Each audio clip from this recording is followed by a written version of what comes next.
Johnny Talk Sports, the Week 3 college football predictions. Last week, I went 4-1, just like I did in Week 1, which puts me at a record of 8-2 on the season, which is a really good start to the season. I've got 5 more games to predict this week, and I don't know about you, but to me, it kind of just feels frustrating with how college football is going so far. And I'm not just saying because maybe nothing interesting happens. Something interesting happened last week. In fact, a couple of interesting things happened last week. It's just that most of these games that I'm predicting, at least what I think are the best ones to predict, they just feel one-sided. Now, I have optimism that college football is going to get better the further along the season goes. Like, for example, I anticipate the season getting a lot better once we get into the Big 12 conference play, or once we get into the SEC play that they begin next week. So hopefully a lot better games come out of it. In fact, I believe that they will, which I said last week I'd probably bump it up to 7 games a week, and that is the plan. But right now we're just sticking with the 5, because right now I'm just working with what I got. So the first game I have, well, before I get into my picks, what an absolutely brutal weekend for the Big 12 Conference. You have the number 23rd team in the number 23 team in the country in Iowa State losing to Louisiana, and not really just losing by a game-winning field goal or in overtime, but to get absolutely blown out and to lose the way that they did. And I was thinking that maybe Iowa State could have been a dark horse in the Big 12 Conference. And maybe they still can. Maybe they'll go undefeated in Big 12 Conference play. But they definitely won't if they play the way they did on Saturday. However, Iowa State and a lot of other teams, they do have a history of really not performing to the best of their ability in Week 1. And this year, it's kind of a validation due to the COVID-19 concerns and a lot of teams having limited practice and a lot of teams going so long without even practicing at all. Considering there was no spring games this year to get acclimated with your roster for the season, limited fall camp, limited summer camp, kind of reasonable for that to happen. And Kansas State losing to Arkansas State. Now, I can understand in the defense of Kansas State, Arkansas State did play a game for the 2020 season before that. So Arkansas State, I think, came in with a little bit of an advantage in that one, knowing what the atmosphere in 2020 college football is like. Getting a game under your belt is really an advantage the next week going in against a team that's playing for the first time. But even though the Big 12 is one of those Power 5 conferences that we all are interested to see, like we always check into the Big 12 every week to check out Oklahoma and Texas. I mean, even Baylor last year had a good season. But you got to give credit where credit is due to the group of 5. Arkansas State and Louisiana pulling off big-time upsets, which shows that if college football, if the season's going to be like it was last week, I think we're in for a lot of upsets. And we could see maybe a group of 5 team in the college football playoff this year, depending on how the rest of college football plays out. Like if Louisiana were to go undefeated, and if Iowa State won every single game, won the Big 12, maybe Louisiana gets in. But enough with the talk about Week 2. Time to get into my Week 3 predictions.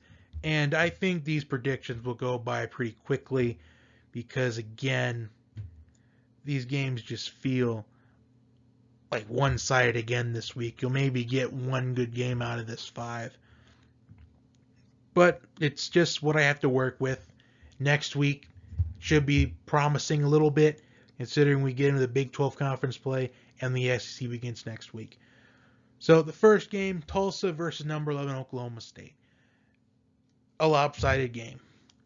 But Oklahoma State, they did start off kind of slow in their opener last year against Oregon State, but then they dominated the further on the game went. And I could see Tulsa putting up some serious points on the board.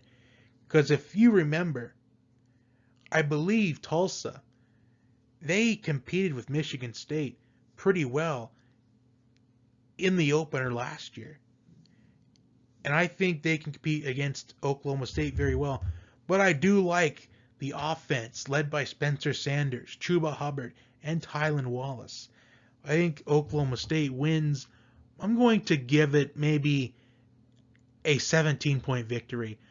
I just can't see Oklahoma State blowing out Tulsa at this point, considering that a lot of these teams are going to be underperforming and not really playing to what they're capable of, especially if they're opening up this late in the season, later than what they're used to. So I'm going to pick the Cowboys, but I think Tulsa, they could beat the spread in that matchup. Next, we have Houston and Baylor.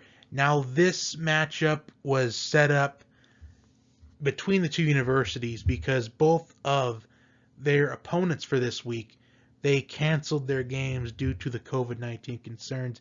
Houston was supposed to play Memphis and Baylor was supposed to play Louisiana Tech. And that is also a shame because there was 3 good games that I think we would have had if they didn't get canceled.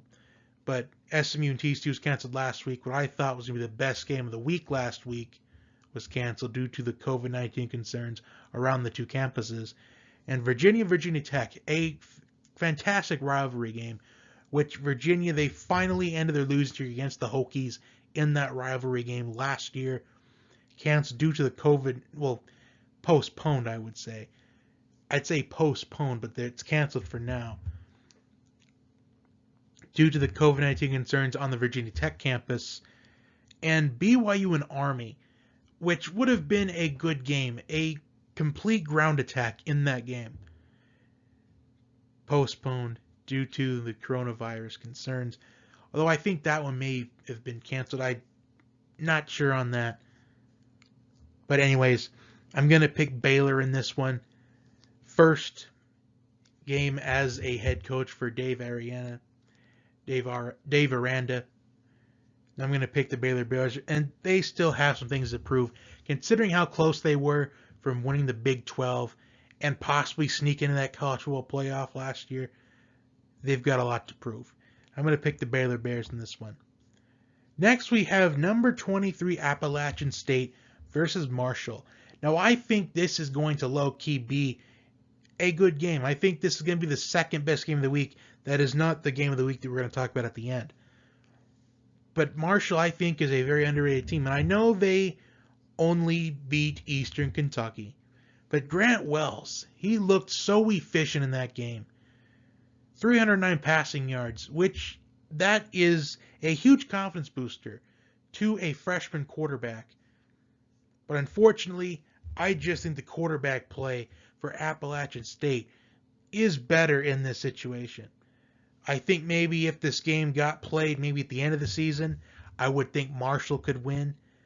But with Grant Wells only getting one game under his belt and Zach Thomas has a couple of years of experience, quite more experience, I'm going to pick the Mountaineers in this matchup. Next, we have number 14 UCF starting their season this week on the road against Georgia Tech. Now, Georgia Tech, they have a game under their belt, and UCF doesn't. And Georgia Tech offensively, well, as a whole, if Georgia Tech can improve their mistakes on offense, I like their chances to win the game. But unfortunately, maybe it was a fluke, maybe it wasn't. But I think Georgia Tech comes into this game with a very significant advantage, already playing a game this season, while UCF, I anticipate them struggling a bit. I do think the Knights are going to win this game, but it's going to be close, and really close, because I believe the line for this game is way past the double digits. Maybe it's even, well, it's definitely double digits, but I think the Knights win, but it's only going to be by 4 points. I think Georgia Tech is going to be able to keep it that close. And finally, our game of the week, number 17 Miami taking on number 18 Louisville.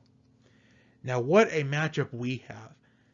Now, I really like this game. I think this could be an offensive battle. And we've got two great running backs in this matchup.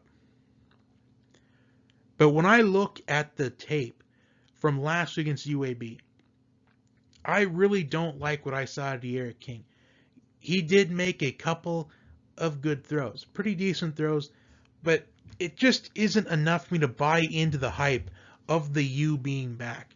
And plus, every time that we think the U could be back, they lose a game that they really aren't supposed to. But according to Vegas, this is a game that they're supposed to lose. A 2.5-point underdog right now. A part of the reason for that is Louisville and their strong finish to last season, especially what they did in the second half of last season with their running back Javian Hawkins and with quarterback Michael Cunningham. And I think those two are going to be a difference maker for the Louisville Cardinals in this matchup. I just can't see De'Aaron King pulling off the upset here. I mean, he can do it, but I just can't see it happening. I think Louisville wins this game. I think it'll be relatively high scoring. It'll probably get into maybe the 30s. I just don't see it exceeding the 40s or getting close to the 50s. I'm going to take Louisville to win this one by a field goal. I'm going to say by a score of 34-31. So those are my picks for week 3 of the 2020 college football season. Like, share, and subscribe, and I will see you next time.